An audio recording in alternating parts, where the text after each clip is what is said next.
Edition. You heard right. Late model large screen portables for only $168 or 19-inch black and whites for $39.95. Terms are cash and carry, Visa or MasterCharge. 8 a.m. to 9 p.m. daily at Holiday Inn North, Trinity Lane and I-65 in Nashville.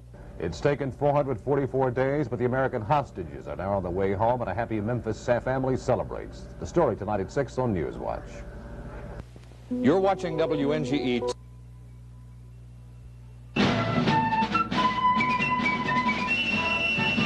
ABC News live coverage of Inauguration 81 continues.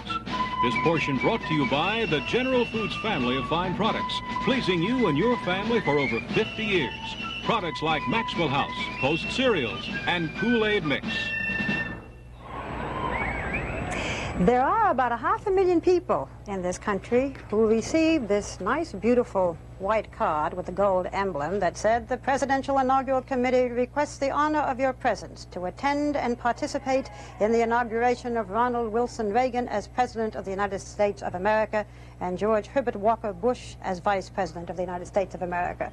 Approximately 400,000 of these were for souvenirs. 100,000 of them were for real. And I don't think anybody received these invitations with more pride and pleasure than about a dozen couples from California known as the kitchen cabinet of Ronald Reagan, his closest friends, the men and women, especially the men who 16 years ago said to Ronald Reagan, "You know, you should run for governor." And these couples, it's really quite sweet and remarkable, have remained very close, the women particularly close friends of Mrs. Reagan's. One of them who is with us now is someone who is very familiar to me and very familiar to a great many of you. We remember her from the movies as Benita Granville. Benita Granville married Jack Rather, who was a very successful producer. They produced the Lassie series, among others, and Mr. and Mrs. Jack Rather are among the closest friends of now President. How's it feel? President and Mrs. Ronald Reagan. I'm going to say what Barbara Bush and Nancy Reagan said. Barbara, I'm so happy to be here. You really are happy. There is that for 10 or 12 couples to be that close and intertwined is unusual. You know, Barbara, we've worked for a great many years, for 16 years, and we all said today we can't believe it. I've spent most of the day in tears. It's really so inspiring. It's been an inspiring day. I thought of exciting and fantastic, but that's not the word. It's inspiring. I want to ask you a question because I just said a moment ago, just before we get on the air, I said, "Mrs. Rather, I'm going to ask you a question, and I know you can handle it." Look, there are also those people who say, "But you're all so rich, and you all spend so much money for clothes, and gee, isn't there something about the country now, or the economy the way it is, and isn't it perhaps a bad sign?" And I know that you've been asked this before. I've been asked it before, and I feel I'm qualified to answer, Barbara. I don't think it's a bad sign. First of all, the Reagans have friends in all economic stratas. They're not just confined to rich friends. But our husbands, all of these men in the kitchen cabinet, have worked very hard for many, many years. Most of them are self-made men. And it's very interesting. Earl Jorgensen Steel, he started as a poor boy who came over from Denmark. Holmes Tuttle in the car business. He started with one tiny little agency. My husband, while everyone thinks that he came from Texas and was in the oil business, he really started after he got out of the Marine Corps with really very little. And he's built up a fantastic company. I'm proud of that. That's what America's all about. You know, that is, I don't want to wave the flag, but a lot of people do say, well, that's the American philosophy. Why shouldn't we be proud of it? Why should we be embarrassed? And we're not ashamed of it. We really aren't. Tell me what you've been doing. For example, what happened today? You went to church with the Reagans, and you've had a whole committee just taking care of you. Not you, but the whole group of you. The whole group. We went to church this morning at St. John's, and it was a very simple ceremony, and there were really very few people there. There were family and very close friends, and of course the pastor was marvelous, and then of course Billy Graham gave a blessing, and Don Mumaw, the Reverend Don Mumaw from Nancy and Ronnie, President and First Lady, I'm not going to get used to it, he is their pastor in Bel Air, and he gave the homily, which was very interesting because it said about our accountability to God, and that's very important, you know. It's not just the excitement of this. When was the last time you talked to the now president? Last evening at the gala. We just had a few words. We've been with them every day for a short period of time, and yesterday I saw the First Lady at the Distinguished Ladies reception, and we talked. She's And I talked to him last night, and he said a marvelous thing. He said it at the gala, but he said it to us too later. It's finally sunk in for both Nancy and me. You know, Mrs. Reagan has received some kind of bum raps in the press, but I think nothing speaks higher of her than the love and devotion, really, which all of you women do have for her. We're very good friends, Barbara, and we've been friends through thick and thin. I remember a little over 4 years ago when we all sat up in the Reagan's apartment in Kansas City, and we all cried. And now we're crying with joy. Well, we thank you very much, Mrs. Jack Rather, Benita Granville, for being with us. I know you're going to have some private moments tomorrow with the new President and First Lady. We thank you for sharing some of your moments with us today. Thank you, Barbara. I've loved being here. Now back to Frank at the Capitol. Thank you, Barbara, and thank you to Benita Granville Rather. That was a most interesting interview. I think I would be remiss in my duties if I did not give you the full menu of what all the celebrities are having inside the Statuary Hall. The reason we're not going in there is because cameras are not allowed until we get to the end of the luncheon, and then there will be some toasts. They're on dessert, I'm told. A voice comes into my ear. They're on dessert. And what is dessert, pray tell? Ever ready with the information? Dessert will be strawberries with raspberry sauce. That was preceded by California garden salad, followed by an entree of chicken piquant, small pieces of bone, sautéed chicken breasts, covered with white wine and caper sauce. The entree will be accompanied by rice pilaf and hot asparagus lemon vinaigrette. Dessert will be strawberries with raspberry sauce. And I must say, Van Oker, you are, of course, a connoisseur. Also a bit of a snob, but not long ago he asked one of the last. He said to me, what are the wines? And I dutifully informed him from the list that I have here. The wine served will be Simi Chardonnay, of course, in 1978, and Chandon Champagne, both from California. And Van Oker had the unbelievable gall to say, good. Well, the reason I was asking is because Nixon's favorite champagne was Schramsberg, which is a fine California champagne. And right in the area where he lives, there's the Firestone Vineyard and a small, what they call a boutique vineyard called Stanford and Benedict. And I thought maybe he would bring in some closer, but Simi Valley's, that's not too far away. Well, you know, we are in the presence, of course, of a man who has now achieved even yet eminence as a party giver in Washington, D.C. George Will, who had the president-elect and Mrs. Reagan over on, I believe, their first post-election visit to Washington. And George, I have a state secret to confide to you, too. God. The same whiskey store where you buy your life-saving materials is also patronized by me. And when I was in there just before Christmas, the man was telling me that you had come into his store.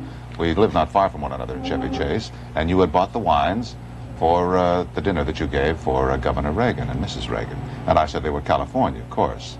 And he said no. They really were French? One French, one California. That's called transition. Slowly. Call hedging your bets. Well, I remember a time some time ago at a dinner with he was then not governor, not president-elect, he was just on the, as he called, the mashed potato circuit. It was between elections. And he ordered California wines and was not in the least apologetic about it, nor should he be, of course, because, as I'm sure Mr. Van Oker would concur, they are, of course, of the finest quality. I can't afford them. He can't either on this reduced salary, I suppose. All right, we are going to get to more serious matters here and talk about the inaugural address given by the new president today.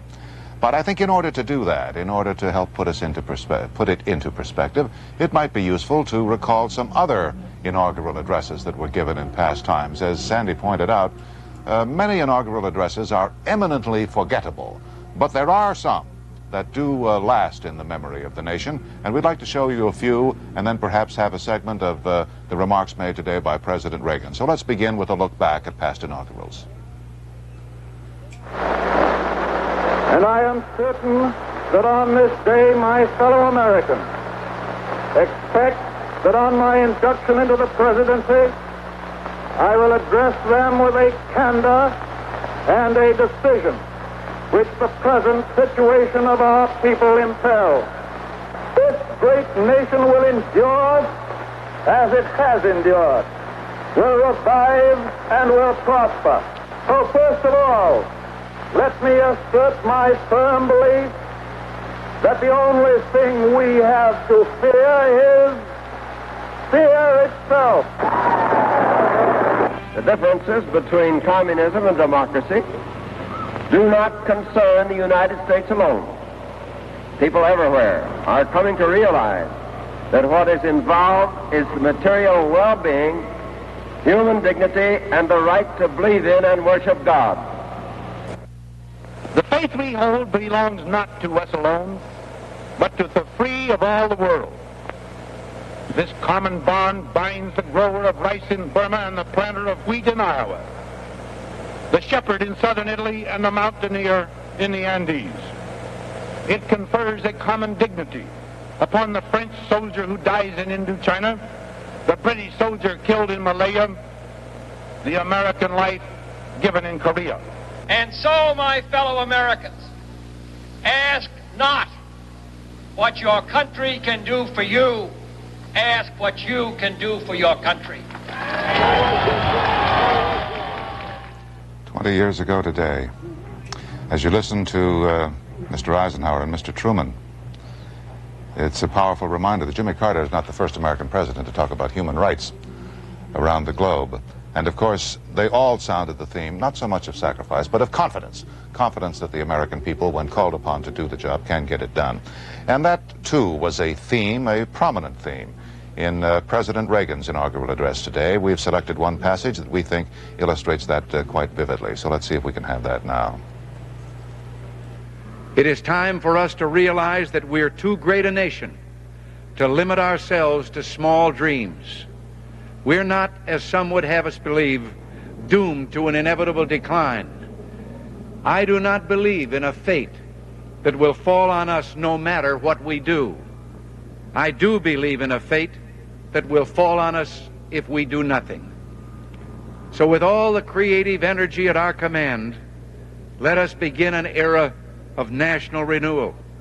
Let us renew our determination, our courage, and our strength. And let us renew our faith and our hope. We have every right to dream heroic dreams. Those who say that we have every right to dream heroic dreams. The other feature of the, several other interesting features of the President's inaugural address today, but one that is particularly significant is his call for prompt action, his pledge to take prompt action on the very next page of the speech. George, you were pointing out this before. He talks about the economy. He says steps will be taken aimed at restoring the balance between the various levels of government. Progress will be slow, but we will progress. It is time to reawaken this industrial giant, to get government back within its means, and to lighten our punitive tax burden. These will be our first priorities, and on these principles there will be no compromise. So he sounds as though he's going to govern as Ronald Reagan campaigned. I was struck by that. So was Tip O'Neill when Brett Hume interviewed him in the Capitol. O'Neill was rather icy and disappointed by the fact that Governor Reagan didn't quite appreciate the art of compromise as O'Neill understands it. But it does call to mind, Frank, the wonderful story about Barry Goldwater when he got up at the Republican convention in '64 and went into that rousing speech about extremism, a defense of liberty, and all of that stuff. And someone in the press gallery rocked back and said, "My God, he's going to run as Goldwater." This was a way of Reagan sending, in a quite practical way, to financial markets, I have a feeling, the signal that he intends to fulfill his commitment that in this really extravagantly prolonged transition period that I, for one, think we can no longer afford in this country, all the interpretive journalism that fills the vacuum of real news about whether the supply-side economists or the tax cutters or the non-tax cutters were around had muddied the water and somewhat diminished the momentum he acquired on November 4th.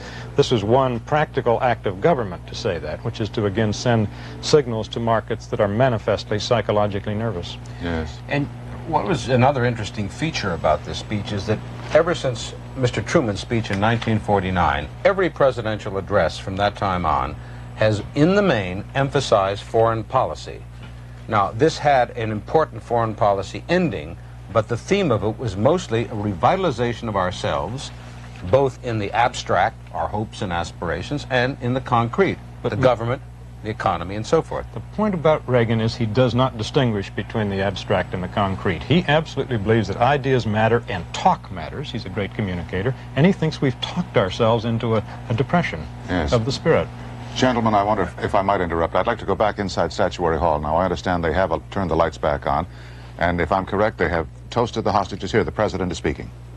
I'm going to take the liberty of speaking for my partner, George, for Barbara and Nancy, in responding to this toast.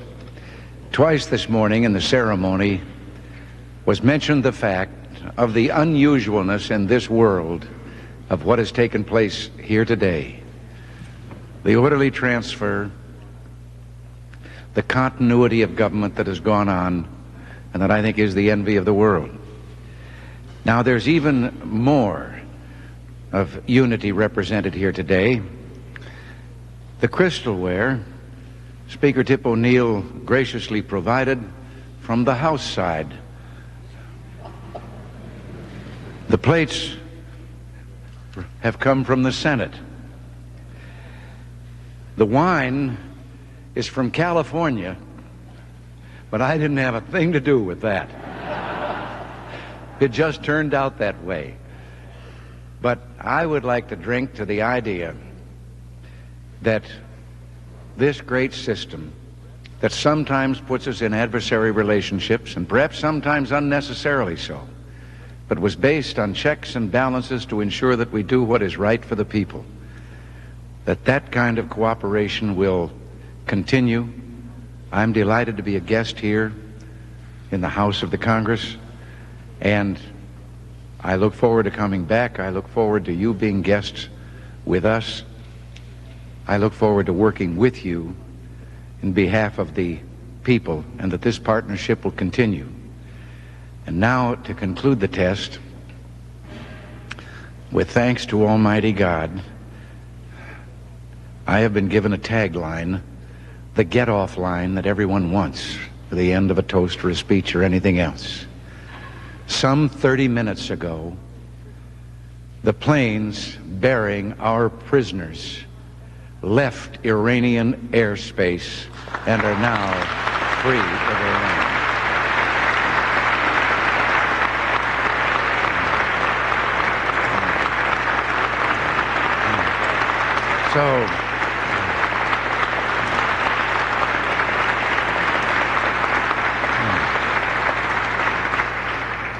So we can all drink to this one, to all of us together, doing what we all know we can do to make this country what it should be, what it can be, what it always has been.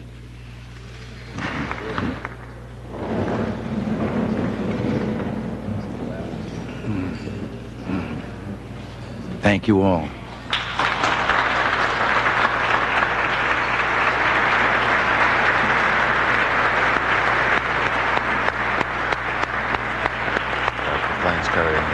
Have left. That is quite a tagline to be able to tell the group there in Statuary Hall that the planes carrying the American hostages have left Iranian airspace and they are now really officially free men. We're now going to have a toast to Vice President Bush. It will be offered by the Senate Majority Leader Howard Baker. With your permission, Mr. Chief Justice, ladies and gentlemen, this is a special privilege and pleasure for all of us, I'm sure.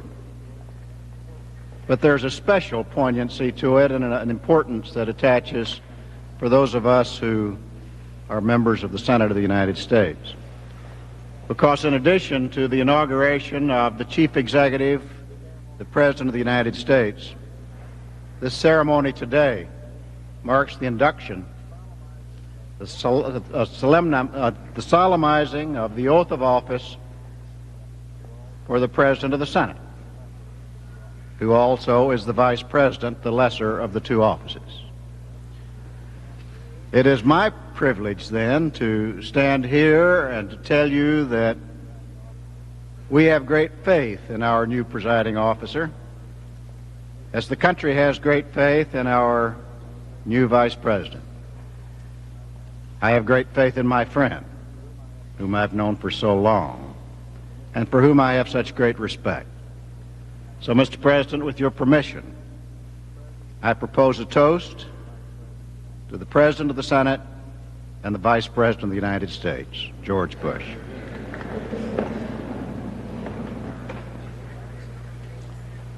Senator Baker is recovering from an attack of diverticulitis.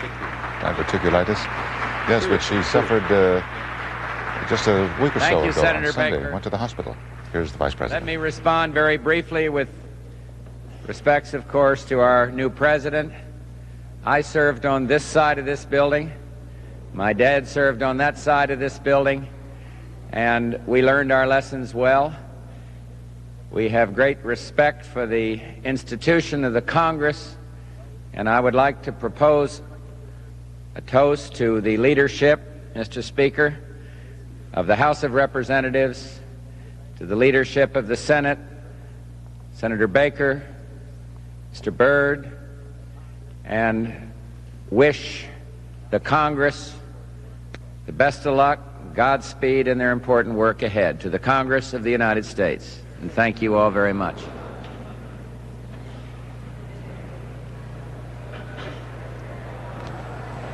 Vice President Bush is the son of Senator Prescott Bush, the late Senator Prescott Bush, who was from Connecticut. The Vice President is a man of several home states. He went to school, let's see, he went to school in Connecticut, at Yale. Ladies and gentlemen, this concludes our luncheon once again on behalf of the Joint Committee. Mark Hatfield again. We have been most honored by your presence. Now, may I be permitted to offer a few words of logistics? As soon as we leave the tables, we will invite each of you to move to the position where you will occupy during the parade. And that hiatus will create an opportunity for the President and the Vice President to view their honor guard, which again has never happened before. They have been so far ahead of the parade that the President, the Vice President, Mr. President, have never seen the honor guard or seen very little of them. So we're going to have that first today again. And so the rest of the party will be excused to move to the reviewing positions for the parade.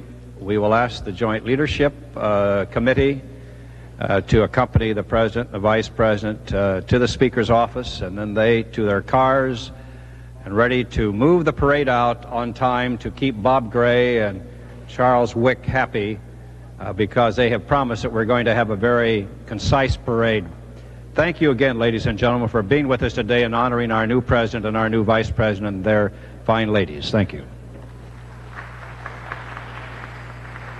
Well, Senator Hatfield has now very politely and diplomatically invited everybody to please leave. And the President and Vice President will, as he said, go to the Speaker's office and wait until everybody gets outside, really lined up close to the cars where they are supposed to ride in the parade. And then the President will come out onto the east front of the Capitol, and there's Chief Justice Berger, and he will review the honor guard of the President's own, who will pass by in review, and that should be quite a stirring sight, too. They will lead the parade, and after they go on by, then he'll get in his own car and carry them on, and go all the way down Constitution Avenue and then Pennsylvania Avenue to the reviewing stand in the just outside the White House grounds. Senator Baker seems to be in pretty good shape. There is Jim Baker and Howard Baker, the new Chief of Staff. Jim Baker just behind the President. He is a man who supported Gerald Ford in 1976, ran a successful campaign to defeat Ronald Reagan in the primary campaign, then ran an unsuccessful campaign for George Bush to try to defeat Ronald Reagan in last year's primary battles. Didn't work out, but here he is now as the Chief of Staff, one of the 2 or 3 men who's going to be closest of all to the new President and one who will have his ear all the time. There's a Democrat coming out, rather rueful grin on Senator Claiborne Pell, who enjoys a certain amount of elegance.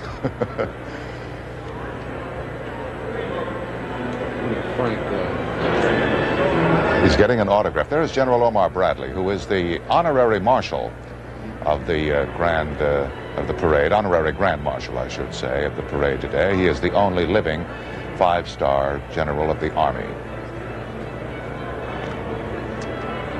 The Chief Justice shaking hands with Mrs. Reagan. Certainly is a lovely place to hold a luncheon, Statuary Hall. Inside there are only 40 statues. It was set up a long time ago, and each state was invited to send 2 statues of distinguished citizens of the state who had passed on. Well, the statues began pouring in, and Statuary Hall, while it's large and spacious, really became quite cluttered with the statues, so they decided to just limit it to only 40 statues. And they've scattered the others, distributed them around through the various hallways of the Capitol. The interesting thing is which statue, does each state finally decide they want to keep in Statuary Hall. California's is represented by Father Junipero Serra, the great missionary who blazed the trail to California, and he is the representative of California in the Statuary Hall. It's an interesting thing that on the way up to Ronald Reagan's ranch, Chilito Lindo, or whatever he calls it, up in the sky, Rancho Chilo, out at Santa Barbara, they have trees that they're called Serra trees, which were served hundreds of years ago as guideposts for crossing those mountains. Here I'm being handed a bulletin. The first of the Algerian planes carrying the 52 freed American hostages from Iran entered Turkish airspace at 1:53 p.m. Eastern. Well, we know that already. This is reported by Ankara Airport, but it's good to have it confirmed. That's a report from Ankara. Well, there is still quite a bit to come here today. We're going to have, as I said, the review of the troops on the east front of the Capitol. Then the parade will form up, and they'll all go down Constitution Avenue, Pennsylvania Avenue to the White House. There'll be a big fireworks display here later on, and of course many balls. And if I could just get one more inclination or indication of which cue I'm to give, I might be able to wrap the red one. Fine. Our coverage of Inauguration 81 continues in a moment.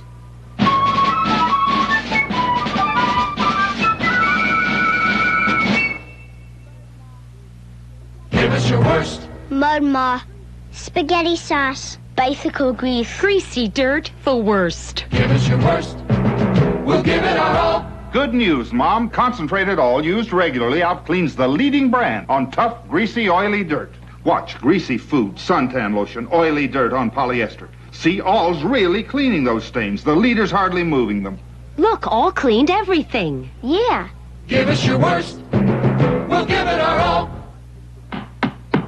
Wow. Wish my kids put that kind of energy into brushing their teeth. It's AIM. He loves the taste, so he really brushes. My kids collect cavities. We got to have a fluoride with proof it works.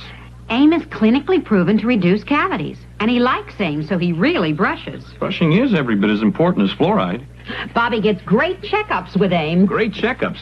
My family's going to do some energetic brushing with AIM. Take AIM against cavities. AIM is accepted by the American Dental Association. Is my cold special? To me it is. So I'm going to treat it that way. I'm going to take a cold medicine made especially for me. Co-Tylenol. Co-Tylenol is a complete cold formula. Complete because it relieves congestion, cough, runny nose, aches, pains, fever, everything. And Co-Tylenol is made especially for Tylenol users. That's special treatment. I feel a lot better. Co-Tylenol, the complete cold medicine made especially for Tylenol users. Now in capsules, too. What do you think EIK means? Eat-in kitchen? Oh, look, here's one. 3 bedrooms, 2 baths, economical gas heat. Hey, circle that one. When people look for a home today, they look for efficiency. Gas heats more homes efficiently than any other energy system. It heats water, cooks meals, and dries clothes efficiently. And new energy-saving gas appliances use less fuel than ever. Gas. The future belongs to the efficient. Tuesday, the Fawn shows Potsy the Roast. You drive me wild. But he can't take the competition on Happy Day. Then there's trouble in paradise when an earthquake shakes up Laverne and Shirley. My goodness, we don't know our own strength. Jack's reputation with the ladies forces him undercover. What is it about me? I don't know, but now I've got to find out. Three's Company. Then Muriel's old boyfriend hits on Jackie. Why don't you find this out? And it's too close for comfort. Tonight, starting at 8, 7 Central and Mountain on ABC. While we wait for the parade to form up here to honor the new president, Ronald Reagan, Plains, Georgia is getting ready to welcome back former President Jimmy Carter. And for a report on the preparations there, we go now to Al Dale in Plains. Hello, Al.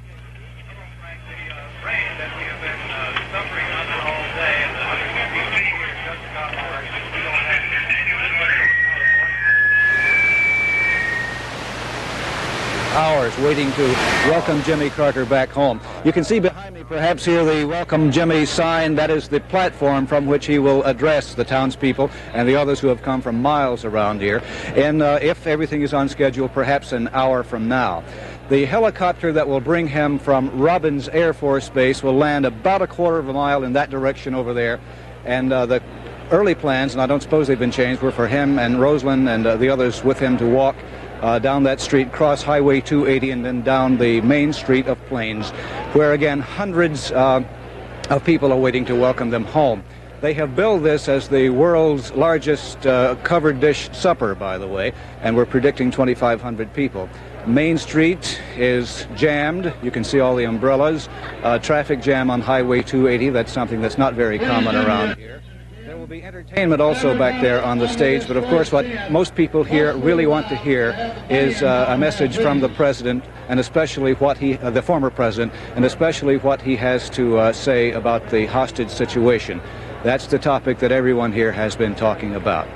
And it is obvious that because of the short time he will have to visit us, the people here today, there will be another homecoming of some kind, perhaps a quieter one, later on. Frank? Thank you very much, Al. It is too bad that it's raining in Plains. Perhaps it'll clear up by the time the former president gets there. There's a possibility it could rain here. The sun has disappeared, and it's pretty cloudy as we look out our windows here now. I think there was even a forecast of some rain.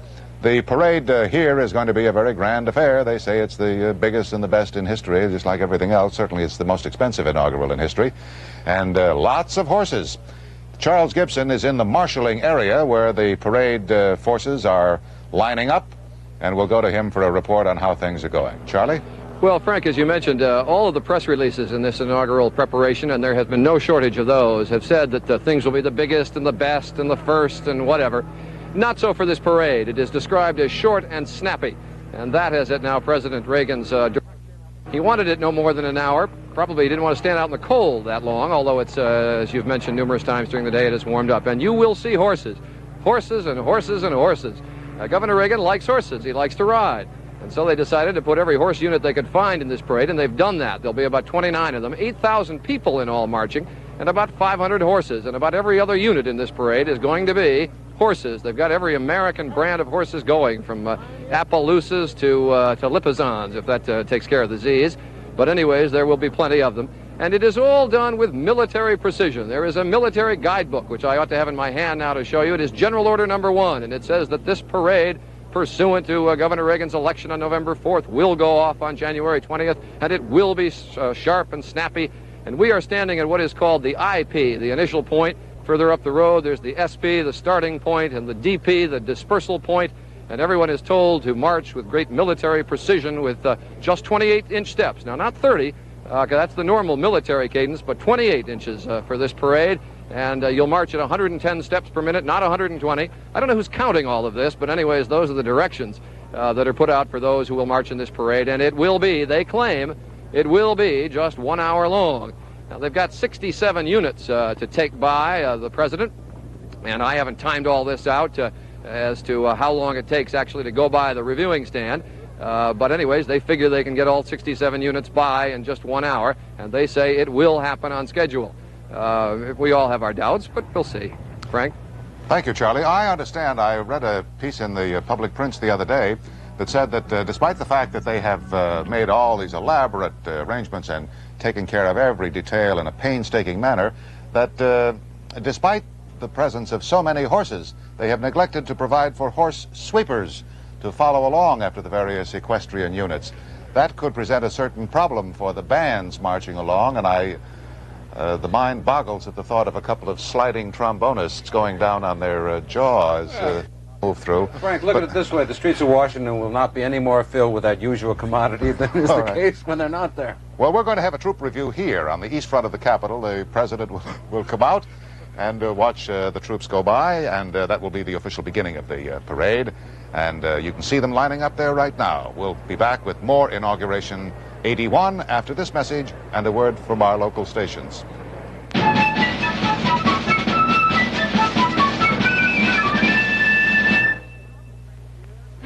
Love that coffee aroma, Frank. Yep, nothing like automatic drip. How about a cup? Oh, thanks. Whoa! Only half a cup?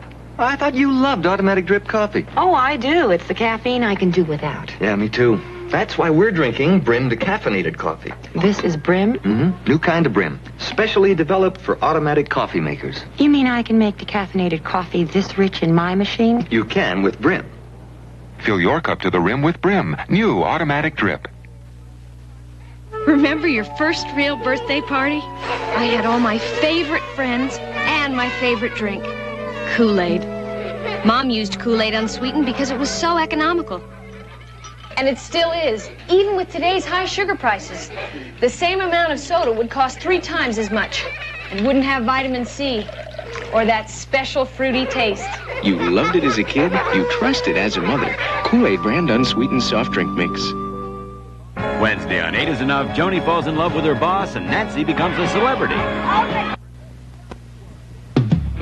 Presenting Job Squad, the super towel with lots of ability. Job Squad's got absorbability, ring out ability, wipe up ability, shine up ability, reusability, and durability. It only takes one to get the job done. Get Job Squad and get the super towel with lots of ability. Scrubability, clean up. I'm Jim Baxter, and this is my family. We just moved in. I'm Lucy. Yeah, we're new in the neighborhood with a show we know you're going to like. It's about a family that tries to cope. We cope by really talking to each other. Yeah, we discuss everything. You'll see. We got the same problems as you. High cost of oil, tuition fees, how to keep the family together. So drop by every week. We might have something to offer you. Starts Sunday afternoon at 2 o'clock on TV2.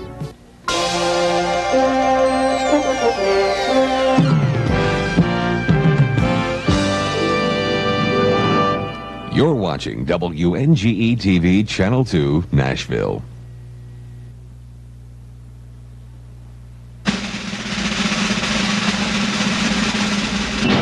ABC News live coverage of Inauguration 81 continues. Well, it's busy, busy, busy where we are, and where we are is in front of the White House and in front of the reviewing stand where President Reagan and Vice President Bush will see the whole parade as it goes by. It's been filling up here, first of all with pots of azaleas. 750 pots were put in just while we were sitting here, and with members of the cabinet and some former members of the cabinet. Henry Kissinger and Nancy Kissinger are already seated. You can see them there. Dr. Kissinger is seated, and I think Mrs. Kissinger is standing. She didn't know our cameras were going to be on them. There she is. And various members of the cabinet are on either side. They've already taken their place. And the members of the family are going to be here, friends of Ronald Reagan here. 300 tickets were given to him to have dignitaries and friends and family. You see the bulletproof glass there that's been there in inaugurals since Richard Nixon's time. And on either side of the big stand are seats that cost $100 a throw. There is the Attorney General, William French Smith, and a good many other people lining up here. And then shortly will be the presidential escort and the president himself. We'll be back shortly to fill you in here, but first we have some more news on the hostages from Ted Koppel. Ted?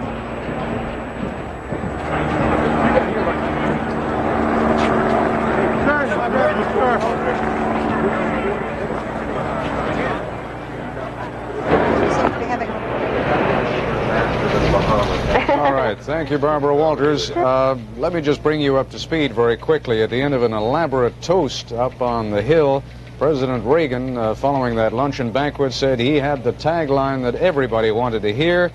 He said, "Thanks to Almighty God, about 30 minutes ago, the planes bearing the American hostages left Iranian airspace." So he was talking about 20 minutes ago. That, therefore, would have been about 50 minutes ago. The question is, where are those planes heading right now? There's still a little bit of confusion on that. Let's go once again to our desk in Frankfurt and Peter Jennings. Peter, do you know where they're going? I wish we could answer that question, Ted. There are 3, in fact 4 possible immediate destinations mentioned. The Pars News Agency in Iran says they're going to direct to Algiers. There is a suggestion they will land and refuel in Athens, and perhaps the greatest confidence expressed so far, or at this moment to be more specific, comes from the Turks themselves. The security manager at the Ankara airport predicted that the Boeing 727 carrying the former hostages would touch down there. And Air Algerian plane, or rather Air Turkish planes, U.S. Phantoms belonging to the Turkish Air Force, were said to have scrambled to welcome them into Turkish airspace. But we are still very unclear as to exactly what the route is, the route which we ultimately believe will bring them here to Rhein-Main Air Force Base and then to the hospital at Wiesbaden. The C-9 medevac aircraft of the U.S. Air Force have once again started up their engines. There's a great deal of activity on the flight line over there, but they haven't yet taken off. So I'm afraid, once again, but on a much gentler issue than the last few days, we must leave you in the dark. All right, Peter, thank you very much indeed. Incidentally, it is roughly 1,500 miles from Tehran to Athens, Greece, and we've been getting a couple of reports, for example, from our senior correspondent John Scally, to the effect that intelligence sources here in the United States are confident that the aircraft is going to Athens. We don't want to go on the record with anything right now, and as Peter suggests, it's really irrelevant. Whether it's Athens or Ankara, they are Frankfurt bound. They will be in Frankfurt probably by about 10 or 10:30 tonight, and how they get there at this point is almost irrelevant. Now, we are going to go to the home of Mrs. Howard Albin. Mrs. Albin is the mother of Robert Blucher, one of the former hostages, and we're going to have to get used to saying that. That won't be too hard to do. And we're going to go to our correspondent, Bob Serkin, who is in the home of Mrs. Albin and is sharing in some of their joy. Bob? Ted, this is Mrs. Hazel Albin, the mother of hostage Robert Blucher, and Robert Blucher's sister, Dr. Linda Blucher Lee. And these ladies are very much relieved and feel a lot better than they did yesterday at this time. Mrs. Albin, you received a call at 12:58 Eastern Standard Time from the State Department. What did they tell you? They told me the planes are up in the air, and it was known that they were on the way. And that was good enough for you? That was what you were waiting for? Finally. How are you going to welcome home your son, Robert? What kind of plans have you made? Well, we haven't made any plans. Robert makes most of his own plans. And when he gets home, we'll do what he wants to do. Well, now, the State Department has indicated it might take 4 days, possibly a week, before your son and the rest of the hostages are processed in Wiesbaden. How do you feel about that? Do you think they should be brought home sooner? No, I think they know more about that than we do. I think they know that they need, medical care. And for Robert's part, I don't think he would want any of us to come over there, because he's very particular about his looks, his clothes, and he had so many places where he couldn't do anything about it, so I don't think he will be disappointed that we're not there. When he gets home here to North Little Rock, what have you planned? What are you going to do to him, for him? What are you going to say to him? Well, I don't believe I'll know until I see him. We'll probably see him, though, before he gets here. Any special plans? No, not yet, but I feel like, there will be. You're preparing any of his favorite foods, perhaps? Not yet, but I'm a fast cook, and I can do that in a few minutes. I bet you can. Ted? All right, thank you very much, Mrs. Albin. Thank you, Bob. I suppose there will be a certain element of repetitiousness to some of the reactions that we're seeing, but boy, it's a repetitiousness that we can all take. 52 times over. It's still wonderful. Frank, we understand that you're waiting for the new president to come out of the White House and start viewing the parade. Yes, Ted, we are. We see here the crowd gathered still inside the rotunda. Actually, these are not really some of them are not dignitaries. You see there are some workmen there, or various people who are waiting. Here's the good shot of the east front of the Capitol, where the inaugurations were formerly held, off to the side a little bit. And he will come out that doorway that you see in the center and come down to where the troops are there. And then the parade will actually get underway. The first unit will be the President's own honor guard that will pass by, and I think you can see them way down there at the end, almost to the office buildings. Here is the President and Mrs. Reagan, the Vice President and Mrs. Bush going out now. I think that question was about the hostages. And I think he just said something like, I believe they're free or something like that, but we now know, of course, that they are free. And as Ted pointed out, it really doesn't make much difference whether they're going to Athens or Istanbul or Algiers, just as long as they don't go back to Tehran. This is a new addition, too, to the inaugural ceremony. It has not been done before, at least in modern times. Major General Ardis, who is the commander of the President's Honor Guard, being presented now to Mrs. Reagan and to Vice President Bush. The President will stand there and review the troops. They will pass by, is actually what will happen. And then he will go and get in his car and begin to move down to the White House. The weather is not too promising. It may not be raining only in plains before the day is over. It may be raining on both former presidents and present presidents, because it's quite overcast here now. The sunshine that was out for the ceremony has now disappeared, and there is a forecast of some rain.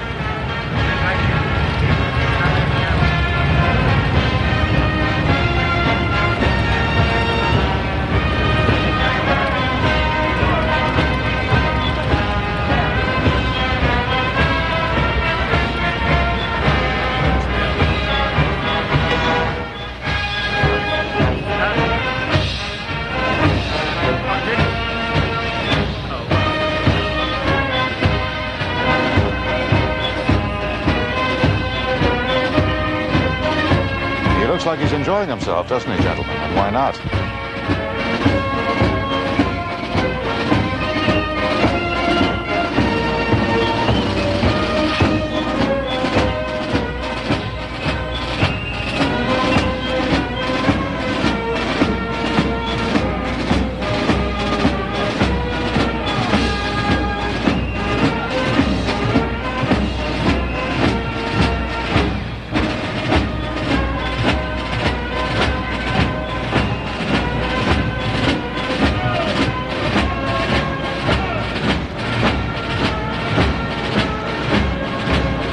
Branches of the service passing by. Marines first there. Here they are now, with the eyes left.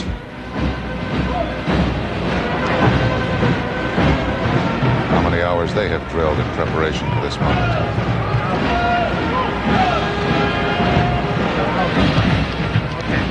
And Compton is down there now as the President places his hand over his heart as the flag, the colors go by.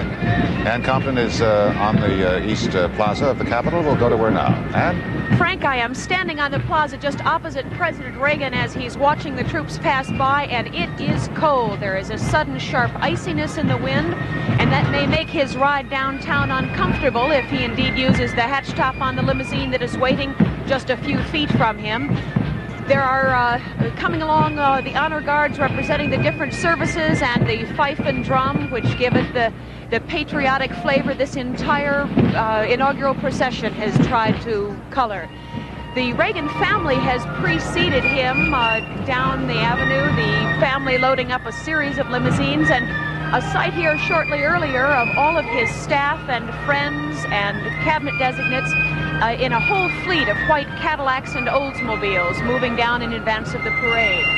The Reagans are, as you can see, standing at attention, the Bushes by their side, but not really much of a crowd out here. I think we'll find that Capitol Hill is quickly losing its appeal, and people are lining up along Pennsylvania Avenue for the rest of the festivities. But it is cold here, and the Reagans may have seen the last of the sunshine for the afternoon. Frank?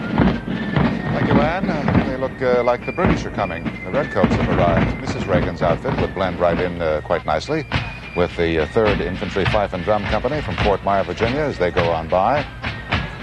Let's see, who do we have here now? More colonial types. Ah, yes, here come the Yankees.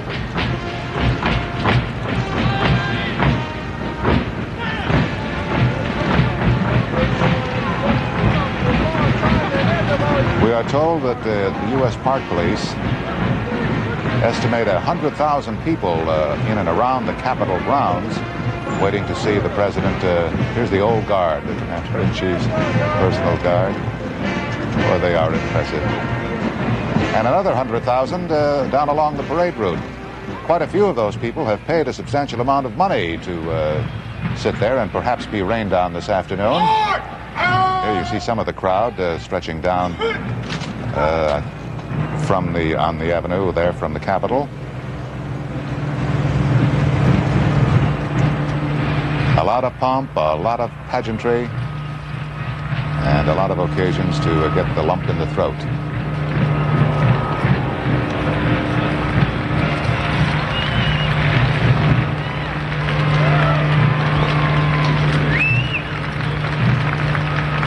He'll come down now and get into his limousine. And let me see, I have the order in which the cars will go somewhere here, but he'll be in one that everybody will be able to spot quite easily.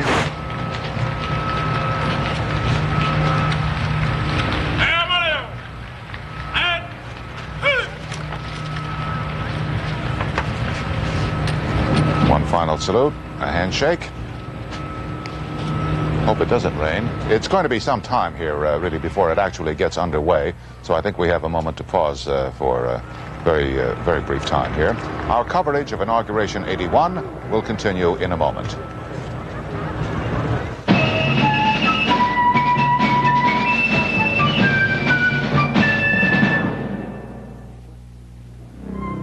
Question: what energy supplies over half the homes in America? Natural gas. What energy travels through America's most efficient energy delivery system? Gas again. What energy is basic, potentially renewable, and could last for generations? Gas once more. Conclusion: America depends on natural gas. It's our most efficient energy system today and can be counted on long into the future. Gas, the future belongs to the efficient. See this ugly yellow stain? That's what comes from cigar or cigarette smoke. Just think what smoking a pack a day, every day, could do to your teeth. But look, here's Topol, the smoker's tooth polish that helps remove all kinds of superficial tobacco stains. Topol starts to work immediately to clean your teeth and to help remove these stains. Just use Topol week after week and watch your teeth get brighter and brighter. Topol, the smoker's tooth polish, now in 3-ounce regular or 7-ounce fluoride. Burning sore throat? Feel how fast Chloraseptic starts to soothe. Feels better. Scratchy sore throat? Feel how fast Chloraseptic starts to soothe. Terrific. Chloraseptic lozenges give you a proven, effective pain reliever for fast, temporary relief of minor sore throat pain due to colds or flu. Sore throat? Feel how fast Chloraseptic starts to soothe. Wonderful. Get Chloraseptic lozenges in menthol or cherry flavor. In 10 seconds, you can begin to see why taking pictures with Polaroid's Time Zero film is more fun than just taking pictures. Here comes that smile you won't forget. Here comes that look you had to get.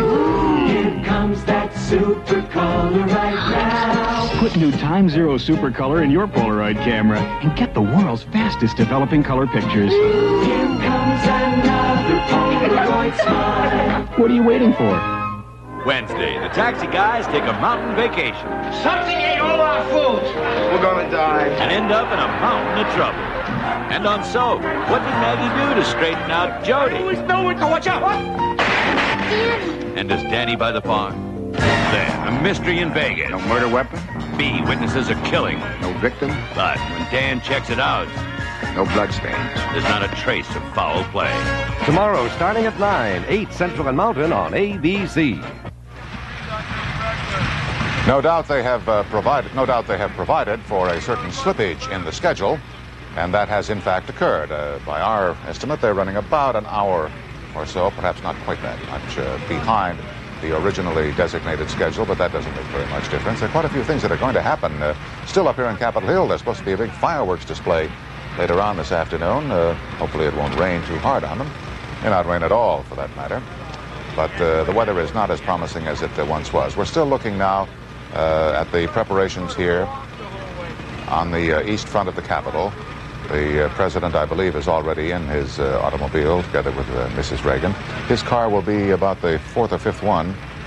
Yes, the first car will have various members of Congress, and then the president's car will come along. They will be preceded by the first unit in the military parade. But they'll get down there, of course, in time, down to the White House in time to take their place in the reviewing stand, which has been built just outside the White House fence on Pennsylvania Avenue, and then watch the parade go by. There have been some memorable moments in presidential parades. Sandy, do you remember the time when the cowboy came along and lassoed Eisenhower? Yes. he was not amused, to paraphrase Queen Victoria. And then, of course, there was PT 109 in 1961. Well, you know what they said about PT 109. If everybody who came to the inauguration had been in the boat, it had capsized before it was hit by a Japanese torpedo.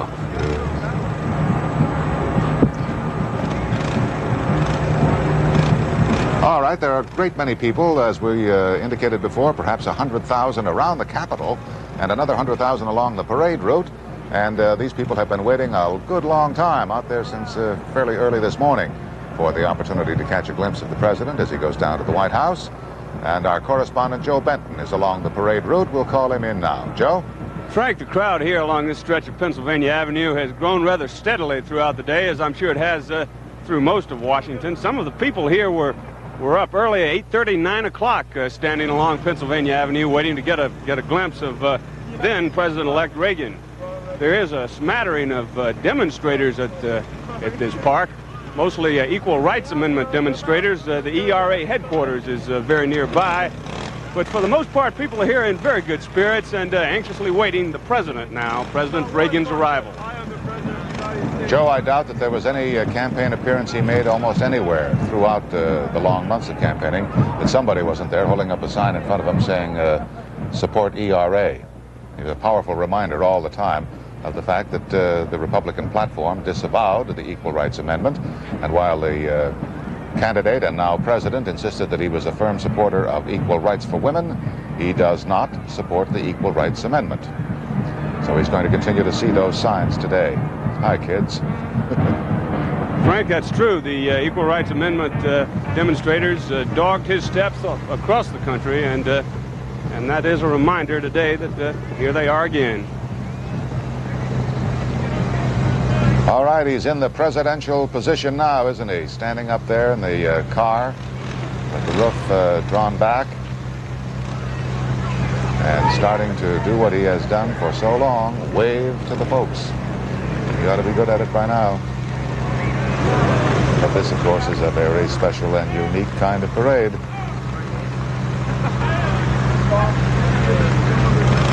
He is not, we can report with some certainty, going to stop the car and get out and walk. Nor will he get on a horse and ride down to the White House.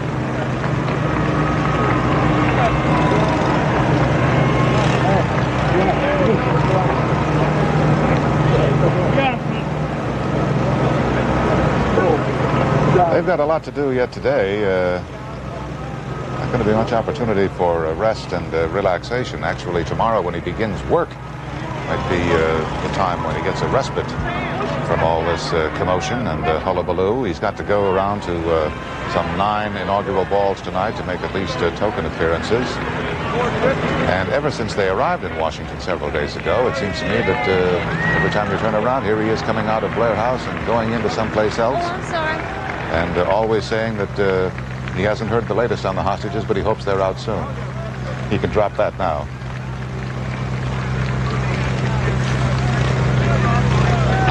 He is still on the Capitol grounds. He has not yet moved out onto Constitution Avenue. It takes a while moving at this necessarily slow pace. So he has not yet really reached the point. Here's the Vice President and Mrs. Bush obviously enjoying themselves. He's not yet reached the point where the crowd off the Capitol grounds will be able to see him. So our coverage of Inaugural 81 will continue after this message and a word from our local stations.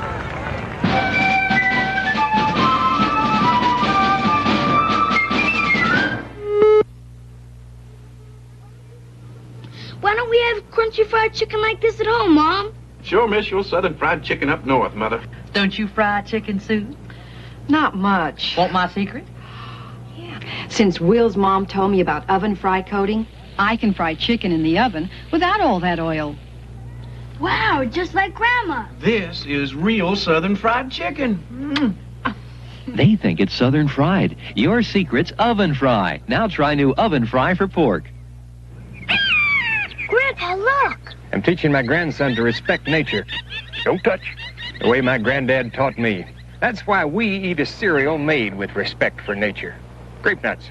You see, only grape nuts is a blend of wheat and barley, prepared simply to bring out its goodness and the good taste nature gave it. Tastes nutty, crunchy. The way it ought to be. Just feels good that we eat a cereal with respect for nature. Grape nut cereal. Saturday, the Angels head for the hills and start running moonshine when they move to a new night. Don't want to buy a Curtis Mathes TV just yet? Okay, rent one instead. That's right, rent. And enjoy the same Curtis Mathes quality you'd get if you'd bought. Choose from consoles, portables, home entertainment centers, all with 100% modular design. What you don't get is a long-term obligation. Curtis Mathes, the most expensive television in America. And now you can rent it. $10 delivers. Call now, 333-0300 for immediate delivery. Dear Care Unit, my name is Debbie. I am 15 and my dad has a drinking problem. Every night after work he goes straight to the bars, and when he comes home he and Mother fight. I love them too much to let them do this to themselves.